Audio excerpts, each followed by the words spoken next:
Dans cette vidéo, nous allons voir les limites de q puissance n en fonction des différentes valeurs de q. Donc, quelle est la limite de q puissance n lorsque q est inférieur ou égal à 1, quand q est strictement entre moins 1 et 1, quand q égale 1 et quand q strictement supérieur à 1. Donc, on va s'aider d'un graphique pour ça. Donc, je vais utiliser GeoGebra. Donc, voilà GeoGebra. Donc là, ici, j'ai représenté la suite q puissance n en fonction des différentes valeurs de q.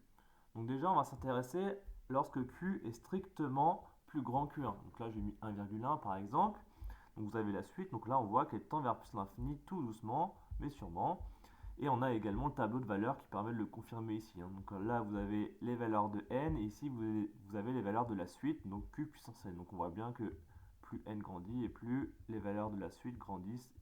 Et donc du coup, un, q puissance n, tend vers plus l'infini.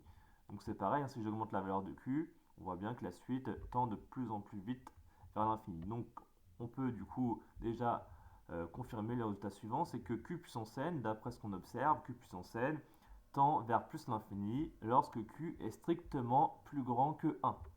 Alors quand q égale 1, qu'est-ce qui se passe? Donc je mets q égale 1. Quand q égale 1, bah, q puissance n, du coup, c'est 1 puissance n, 1 fois 1 fois 1, n fois ce qui fait 1. En fait, la suite est constante et toujours égale à 1.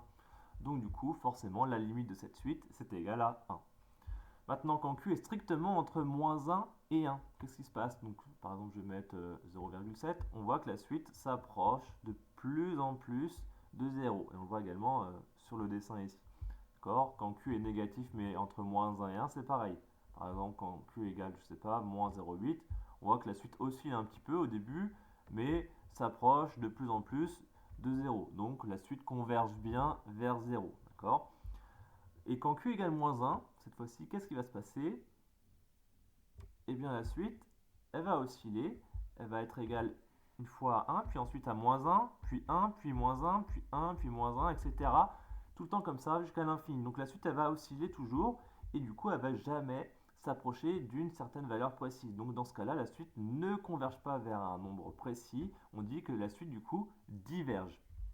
Et lorsque q est strictement inférieur à moins 1, bah c'est pareil, la suite oscille et prend des valeurs de plus en plus grandes qui sont soit positives, soit négatives. Donc du coup, pareil, la suite ne converge pas, n'admet pas de limite lorsque q est strictement inférieur à moins 1.